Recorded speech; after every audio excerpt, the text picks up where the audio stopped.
আলাইকুম everyone, welcome back to my channel Alvi's kitchen. আশা করি আপনারা সবাই ভালো আছেন। আমি আজকে আপনাদের সঙ্গে শেয়ার করছি ধনেপাতার ভর্তা। এইভাবে ধনেপাতার ভর্তাটা জাস্ট অসাধারণ হয়।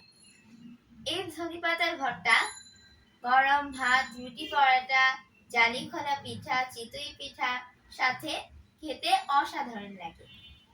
যারা এভাবে ধনেপাতার ভর্তা খেয়েছেন তারা অবশ্যই কমেন্টস করে জানাতে ভুলবেন না। তো আশা করি আজকের এই রেসিপিটি আপনাদের অনেক ভালো লাগবে। চলুন চলে যাই মূল রেসিপি।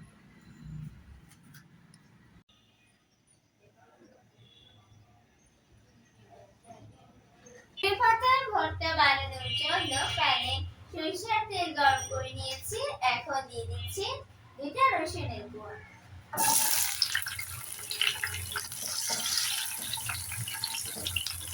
দিয়ে দিচ্ছি 4টা শুকনো মরিচ।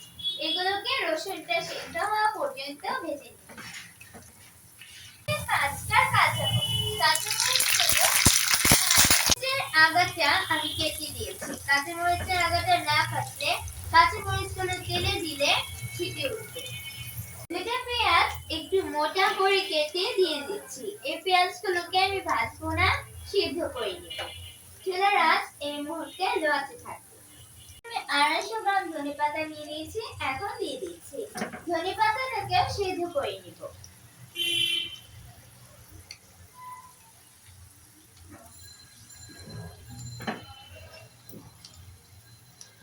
রসুন মরিচের সাথে ধনেপাতাটাকে খুব ভালো করে নেড়ে উল্টে পাল্টে সিদ্ধ করে নিয়েছি। নিশ্চয়ই লক্ষ্য করেছেন যে আমি এখানে কোনো লবণ দিইনি, কারণ এইখানে লবণ দিলে ধনেপাতার কালারটা আর সবুজ থাকবে না। আমি যখন এগুলোকে ব্লেন্ড করে নিব তখন লবণ দিব। পাটায় বেটে নেওয়া যাবে। পাতাগুলোকে এখন ঠান্ডা করে ব্লেন্ড করে নিব। পাতাগুলোকে ব্লেন্ড করে নিয়েছি আর ব্লেন্ড করার সময় লবণ দিয়ে দিয়েছিলাম। তো তৈরি হয়ে গিয়েছে ধনেপাতার ভর্তা। আশা করি এই মজাদার ধনেপাতার ভর্তাটি আপনাদের অনেক ভালো লেগেছে।